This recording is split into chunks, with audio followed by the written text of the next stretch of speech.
World of Tank Blitzers and future Mumrads. I'm Littlefinger here today to share a little more knowledge. This time we are talking about the Japanese tech tree. As you can see here, there is only one line. Currently fall of 2016, so these are the only tier path that you have to choose from. So, in general, what do we know about these Japanese tanks? Well, they are lightly armored and have decent mobility and excellent gun depression and I would say above average firepower. They are on the large side for medium tanks when you compare them to the other nations, but I would have to say that they play very similar to the American medium line. And if you watch my review on that, I basically said that all of those tanks, based upon each category, they are average to maybe slightly above average as far as like mobility and armor and all of those categories. Nothing really stands out as being exceptional, but there's no real deficiency. So outside of the Renault Atsu there at Tier 1, these tanks have good mobility. I really enjoyed these tanks, especially the Chi-Ri with the 3-round autoloader. That thing can do over 400 hit point damage in a very short amount of time, and it does have a quick reload, about 9 seconds, I believe. So, as with all of the World of Tank Blitz tanks, it can be difficult once you start getting up into Tier 6 and 7 and 8 to grind out to the next tier. So I strongly recommend you use your free experience points whenever possible to upgrade the turret and the gun. Otherwise, you do suffer from a lack of penetration and damage in your games.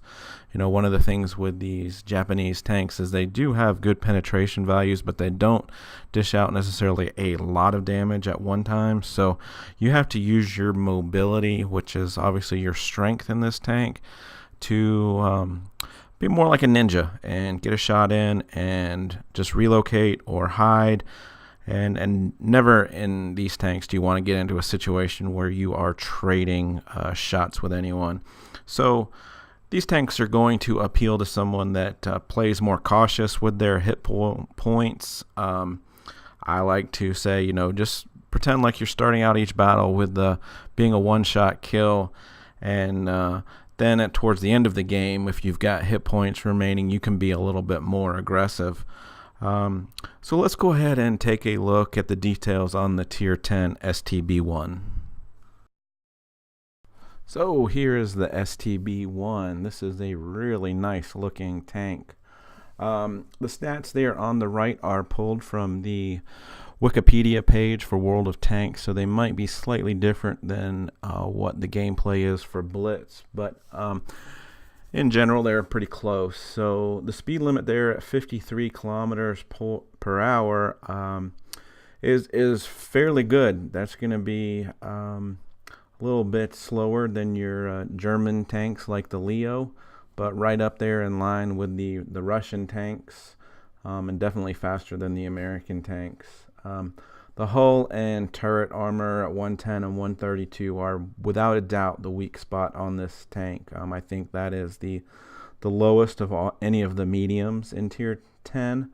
But where it lacks in armor, it certainly picks up in the gun. Damage at 390 hit points, I believe, it might be close to the top in the tier, with 258 penetration.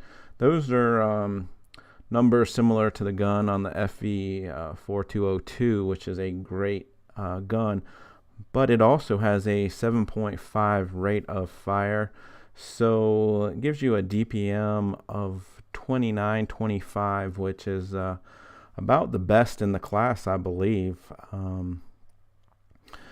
And with that also, the gun depression there at 10 degrees is by far the best gun in the tier. So I have not made it up to this tank yet. I'm still at tier 9, and I'm really looking forward to to playing this tank.